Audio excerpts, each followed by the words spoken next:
Performance is good. You have to have the performance. That's your cost to entry. On doing all the right things, how to understand, how do you get yourself that visibility? Networking is something that is a must. Your network is your net worth. These are the conversations that I want to bring to the listeners. It's the unspoken rules. Hi, Julie. Welcome to Michelle's Seat at the Table. How are you? I'm doing great. Thank you, Michelle. I'm elated and ecstatic to be here. I'm honored to have you join me today. As you know, this podcast is about leadership, community, the conversations that shape us. Because life isn't just about the destination, it's really about the journey and the richness in our stories. And so I'm excited to have you tell us a little bit about your journey.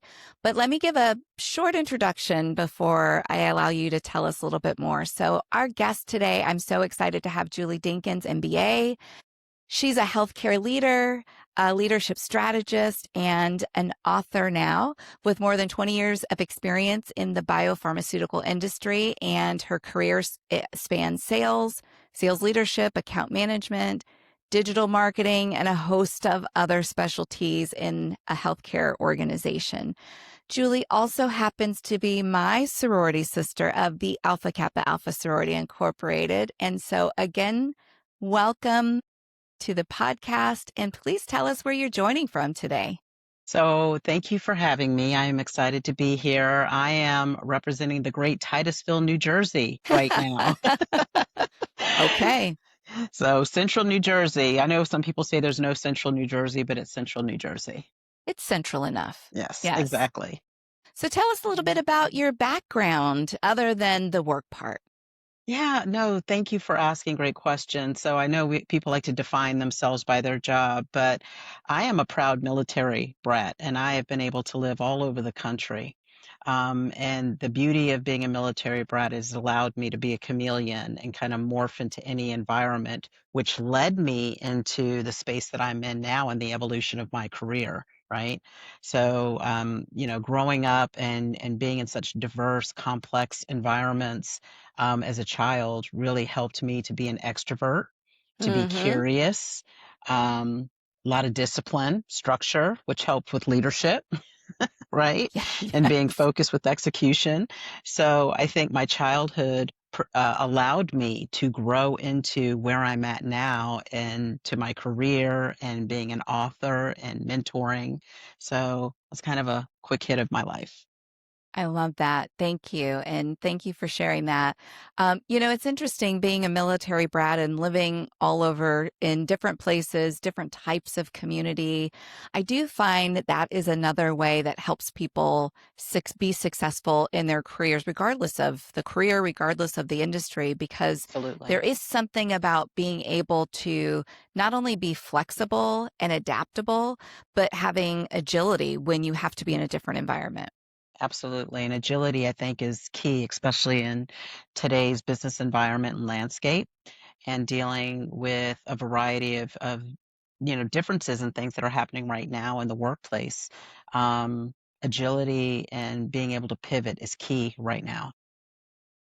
So let's dig into that a little bit. Maybe agility, but more of a question about a turning point. So in your career, as you've been in with different companies and in different types of roles, was there a pivotal moment? Was there a turning point in your career where it was like, this is what I'm meant to be doing, or how I'm supposed to be leading out this part of my career, my purpose? Yes, absolutely. Back in 2015, I had the opportunity to move into a role that I really feel changed the trajectory of my career, my thirst for knowledge, and I've always been Hmm. passionate about the pharma, helping patients, and working in team environments.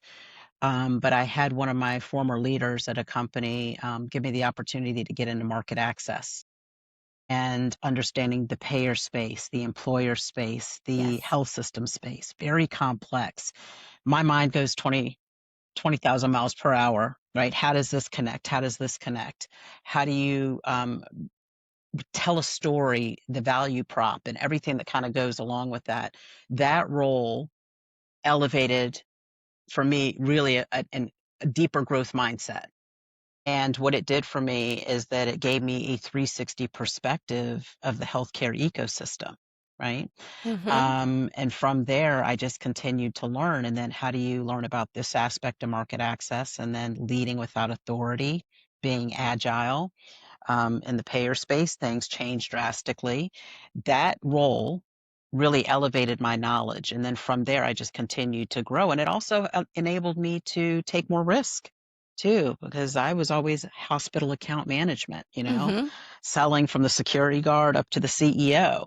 But market access for me really changed the game, and I just really enjoyed it. And so that's one role in my career that I still feel passionate about. I'm grounded in.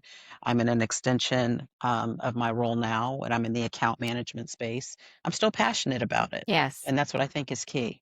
I love that space also. And it is something that you have to continue to be curious about. Hmm. So good for you.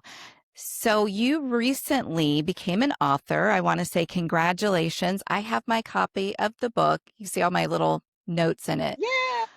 The Company Compass: Workplace Truths and Realities You're Never Told. Hmm.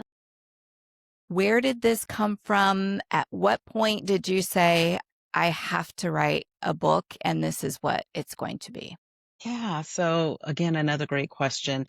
Michelle, I've been mentoring for a very long time. I would say since undergrad. At Florida A&M University. And I've always felt passionate about pouring into others. If you learn something, right? It's the old African proverb, each one, teach one. If you're learning something and elevating, you're reaching your hand back and you're pulling other people up. I wrote the book, took me about 18 months to write the book, but the evolution came about through the local mentoring I was doing since I was here in New Jersey Mm-hmm. and working with the National Sales Network Philadelphia chapter. And I was mentoring different individuals in the chapter. And I remember working with this one young lady, and she's like, you give really, really good advice. You should put this in a book. And I was like, hmm.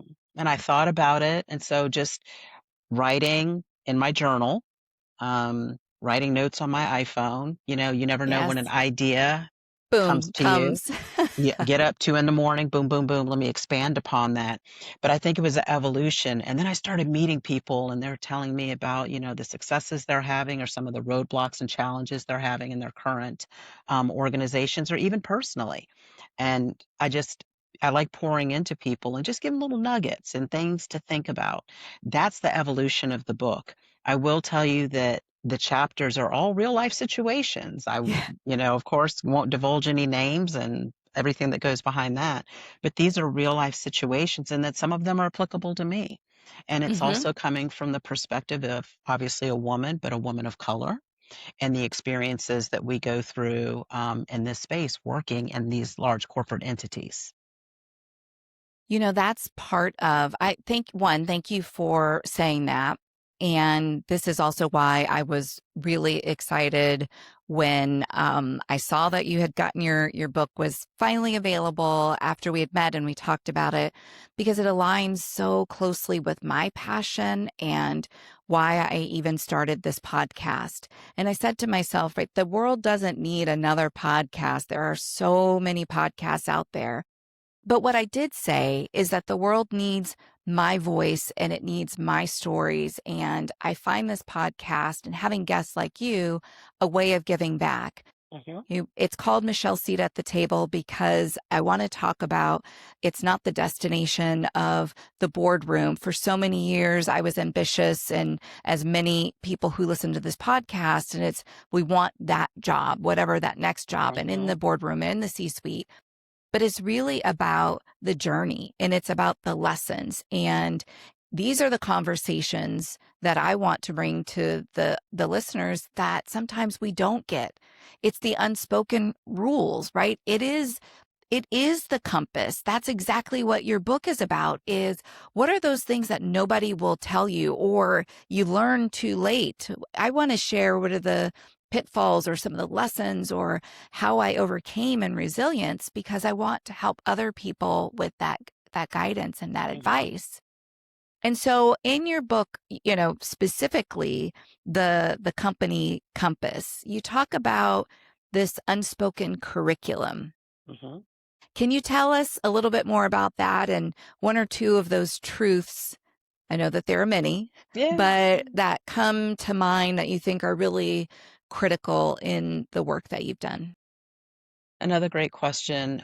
The book is really grounded, I think, in some foundational thought processes in terms of situational awareness, building your board of directors, your getting your brand, your visibility, right? Performance is good. You have to have the performance. That's your cost to entry. But everyone has a different experience of building the advocacy, feeling invisible. I'm doing all the right things, but I'm watching other people get the stretch assignments and the accolades, and I'm doing just as good, maybe if not better. How to understand, how do you get yourself that visibility? How do you connect and show value to what you're doing and contributing to the bigger picture? And there's different scenarios through your job, whether you're entry level, mid level, or even, someone that Mm-hmm. wants to get to the C suite. There's a different set of rules as you evolve, going from tactical to strategic to being able to right the whole ship and tell a story and represent an organization. But I would say organizational awareness, situational awareness, having a growth mindset is going to be key no matter what role you're in. And so when I think about the various stories that were shared with me in the book on how, if you're working in a team or pod dynamic, or you're a woman of color and you're trying to get that seat at the table, and you've got all the credentials, sometimes more Yes. credentials than people at the Than everybody table. else. That's right. How do you navigate that? So the book is really a culmination. I think this book is kind of, I hate to say it's a hodgepodge because it was so many different stories, but it's still centered around those pillars Mm-hmm. of strategic, strategic awareness, situational awareness, organizational awareness, having integrity and being ethical, right? If you're challenged with some situations. So I touch upon that. Not everyone on the team is going to be on the up and up. How do you deal with that? And so there's going to be some scenarios in the book that address that as well. Listen, that last point is a big one, not, regardless of where you work and what industry. And so, one thing I want to get to a couple of chapters. I've got some notes here, Okay. but you made a comment about a board of directors, and there are a lot of different listeners from different backgrounds on Michelle's Seat at the Table podcast. Tell us what you mean when you say having a board of directors.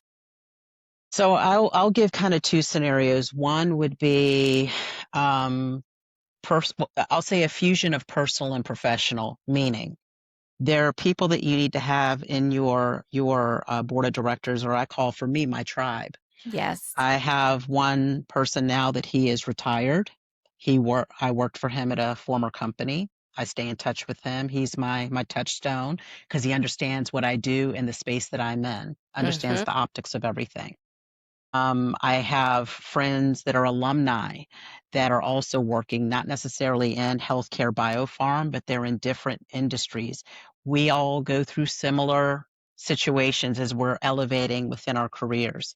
Then I have the part of my tribe and board of directors that are longtime friends that keep me grounded, that that call you out when you need to be called out and say, hey, you need to think about this. We all need And so that. exactly. So I think it's a culmination. When you have a good mix of external and then you have some people internal within your organization, right? Mm-hmm. You have your mentor, you have your sponsor. It's having a very diverse of experience, thought, and time and tenure within their respective industries that can help you shape, give you a different perspective, challenge you, hold you accountable. That's my board of directors. And Mm, so the beauty for me is that I can talk to them about personal and professional. So I'm in that sweet spot. that's good. Thank you. That's a good way to think about it. Uh-huh. So, one of the chapters that stood out to me in the book is chapter 12. For those that don't have it yet, they're going to come back and listen to this once they get the book, and we'll Uh-huh. tell you how to get it at the end. But chapter 12 is navigating workplace sabotage, how to protect yourself positively and professionally. And it doesn't matter what industry you're in, what level Right. you're in.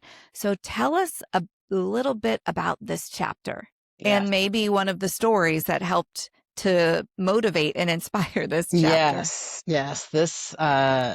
This chapter came from a friend who was working in a pod dynamic. What do you mean when you say So pod? a pod, a team, just like two, three people that work together for the, benefit of what they're doing, selling, what have you.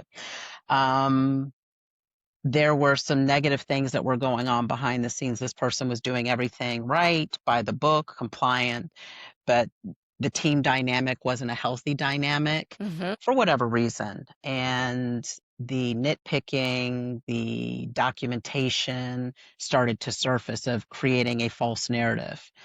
And so when I was speaking with this person about they were struggling, how do I navigate this? I'm getting up, I'm getting my calls in, I'm doing what I'm supposed to do. I'm I doing said, all the right I'm things. doing all the right things by the book. And so I was like, number one, stay calm, ground what you're doing in facts. If you are getting to the point where you need to start documenting on your own, your emails, follow up, you're in a team meeting, follow up. I'm glad we had the chance to meet today. Always be positive. I'm glad we had a chance to meet today. We committed to these one or two things. Then we follow up. It's a lot of accountability and check-in to tell a story of I'm doing the right things. And then it escalated where the manager had to get involved, right? So it just kind of morphed into this thing. But you tend to find out people that try to sabotage you usually have their own issues, whether it's Yeah. jealousy, they They may have not be in a good, skeletons. they have skeletons, they may not be in a good, healthy place in their life. They're projecting. And so I always say, and you find yourself in this situation, be thoughtful, always speak on facts as if you were going to a court of law, right? Take the emotion out of it and making sure that you're doing the right thing, first of all. So you're Yes. grounded ethically, you're doing things, you've got integrity, you're be the bigger person, right? When they go low, we go high. We go high, baby. We go high. And so operating like that. But I think documentation, and then making sure that the timelines are there. So if anything were to come up, you can say, oh, wait a minute, I got this email. I followed up with you and we committed to this. So it's almost telling that story. The worst case scenario, which you don't want it to happen, is there is a legal process behind it if it really escalates, right? And the EEOC, but we don't want to have to go there. The goal is to nip it in the bud with positivity, with documentation, level setting with expectations, having many check-ins and accountability. And that's what this was one of the longer chapters too, because do my research and talking to people within that space of EEOC, within that space of managers that have had to go through that just learning process. Ooh, those were some really strong pearls. Mm-hmm, I think there will be some people who'll come back and listen to this. mm-hmm. Okay, the other chapter that I wanted you, or topic, that's the name of a chapter I wanted you to touch on, something I feel very passionately about, is your network is bigger than your job title. This is Yes. chapter 20. I Mm-hmm. find networking for some people is really easy and some people struggle with it. Personally, I am really good at networking. I have a lot of confidence when it comes to networking, but Mm-hmm. can you give some of your advice around not just the chapter, but just pearls of networking Mm-hmm. altogether? Yeah, networking is something that is a must. It doesn't matter if you're entry, mid-level, or a seasoned professional. Your network is your net worth. That's right. So I'm gonna say it again. Your network is your net worth. You learn from people that come from different industries, different backgrounds. We all can learn and kind of extrapolate pearls from everyone's different experiences. As it relates to the healthcare industry, I think it's even more important to network because things are very volatile, right? And the space right now. And as everyone has their unique gifts, you can learn, a door can be opened, Mhm. If one company is, God forbid, laying off, another one is hiring, and someone at that company. But I think the big thing is really expanding. It's about growing and learning. It goes back to that growth mindset and being comfortable. Some people are not comfortable with Oh, yeah. networking, and they make it feel like it's transactional. But if you're coming from an authentic place and you want to learn, you want to grow, you want to expand your network, I think it's kind of breaking through that and taking baby steps, going to a local event through your alumni, or, Mhm. like I mentioned earlier, I'm a part of National Sales Network. It could be the Black MBA Association. It could be NSBE. It could be a variety of different organizations or associations that create an avenue for people to take a step out of their comfort zone and meet people, because you never know what stone may be turned over and an Yes. opportunity may be underneath it from someone in your network. Well, and you said it really well when you said, some people think about it as transactional. Mhm, And that's the work and the art of it, is that we mhm, have to make it so it is not transactional, in that once you make connections, that you foster those connections. mhm, And people understand that we need to connect, and it's information. It's not just a one-sided. So how can I help you? I'm working on these projects. How can I be of service to you and to your team? And being mhm, able to do that in a way that it's consistent, right? You're staying in touch with someone. It's, oh, I just read this article. What do you think about this? Or it might be helpful for you and your team. That's the beauty, and that's where it's when you need it, because your point is so well taken, and I will repeat it. Your network is your net worth. absolutely, And when absolutely. you need it, and you That's can't right. start establishing it when the time comes that you actually need something. Yeah, and it needs to be consistent too. It shouldn't be, I'm reaching out to my network because I need it right now. You have Yeah. to nurture it. Yes. It's going on LinkedIn and, "Hey, I saw this article, I thought of you. We talked about this maybe the last time we spoke," or, whatever the scenario is, you have to nurture those relationships. And so it's something to think about for the future. Yeah, great point. So in this, journey that you were on to write this book, you decided or made a choice to self publish. So I Mhm. am not familiar with the publishing and book writing, which it is a goal of mine. So I'm asking for me and for the listeners. Okay. So tell us a little bit, for somebody who is thinking about, has been journaling and is like, I would like to write a book. Walk us through high level the path of self publishing. Absolutely. I will tell you that Amazon Kindle publishing is a dream. If you have the idea, the inclination to even put pen to paper or on your Mac or your Lenovo, do it, because the process is very simple. It's almost a one-stop shop. You download your manuscript, you answer the questions that they need you to put in. They give you a format to input your Word document. They even have creative tools that you can use if you're a budding Okay. author to create your own covers. I mean, it's a variety of different things that are within that portal. When I mean it is a one-stop shop to self-publish, it's very easy. And I was talking to a girlfriend of mine who is actually, she self-published and went through the same process. She said, can you get a book deal from Simon and Schuster? I'm like, well, yeah, if you're Mel Robbins or, Oprah. But for unknown authors, budding authors, that the Amazon Kindle publishing service is a fabulous platform to self-publish. And I'm generating my framework for my second book, and I will be using it again. And Okay. so it's like I said, you can publish through it. You can set it up and do the Kindle. You can do paperback. It gives you everything you need.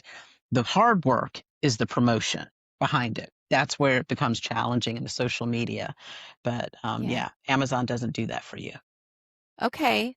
Well, that's good to know. And I'm sure there'll be a lot of people who are interested. And when it comes to the promotion, this goes back to my last question and the point around your network. Yes. So, having an opportunity and me having a table and inviting you to the table is part of that. I want to see Hmm. you be successful. I want to see you win. And I Absolutely. think that your book is fantastic. And I think the real knowledge and scenarios can be used and applied to just about anyone, whether you are early in your career, whether you are in the middle of your career, whether you are in the healthcare industry, the financial industry, whether you're an entrepreneur and there are some of these things because you're trying to work with other people. I just think it's fantastic. So congratulations once again Thank on the you. book. I have one question to ask before I get to what I call the lightning round of questions.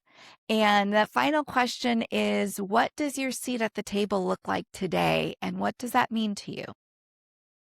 Getting a seat at the table, I think this is me in terms of I think it's a position that should be held in gratitude, humble, because if you are equally pouring into others, they should be pouring into you. I'm very much, if you're reaching your hand back, pull others with you. Pull alongside you because it's an evolution of growth. If you're not growing, you're not changing. I tend to find the people at my table and the seats that I choose to be a part of, we all have similar mindset in terms of we want to grow. We're still evolving. Doesn't matter if we're 20 years into our career or we're established in other aspects of our life, we still have a zest for learning. We still have a zest of life for pouring into others. And so my seat at the table, I look at it as a responsibility.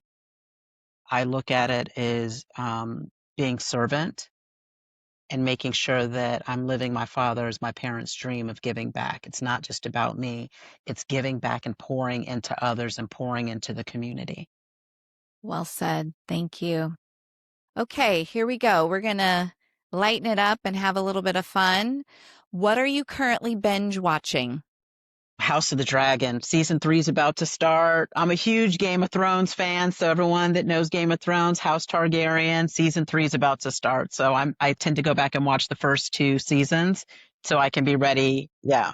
So you're really on it. I don't even Yes. know this. I'm not a I'll just say I'm not a fan, but I may have to. This is where I'm getting a little insights here. You gotta look at it. I wasn't either. I think I started watching when season 4 of Game of Thrones was out is when I found out about it. I went back and watched season 1 and I've been hooked ever since. Okay.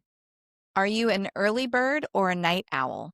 Ooh, early bird. I'm up at about 5:45 every morning before the Ooh, roosters crow. before. Yes. And Hmm. it's really light out now at that Yeah. time. Yeah. When you're working, do you prefer complete silence or playlist? Playlist. Deep house music. Ooh, Yes. okay. I like my And deep when house. you're traveling by plane, Hmm. window or aisle seat? Window. It's something, I always sit by the window. It's very calming. I like to do just a lot of reflection when you're Mm-hmm. 30,000 feet up amongst the clouds. Just a lot of reflection going on at that time. I love that. Thank you. Well, Julie, thank you again for joining me today. It has been a pleasure to have you. Before I let you go, please tell the listeners what's the best way to find out more about the work that you're doing, how to connect with you, where to get your book. I will surely put it in the show notes, but please do tell us. Oh, thank you. So I am available on all social media platforms, TikTok, Instagram, YouTube. I do have a company website for the book, thecompanycompass.com. I'm also on LinkedIn, and the book is available on Amazon under the title of the book, The Company Compass: Workplace Truths and Realities You're Never Told. Awesome. Thank you again. It has really been an honor to have you. I love the conversation. I'm sure a lot of people get a lot of value from it as well. I appreciate it, and thank you so much for having me, Michelle. It's been wonderful to be here with you. You're welcome. And until next time, the most important conversations don't always happen in the boardroom, they happen right here at the table. Thank you for listening. And if this podcast episode resonated with you, please share it with a friend, invite them to the table. And don't forget to like, follow, and subscribe to this podcast on your favorite platform.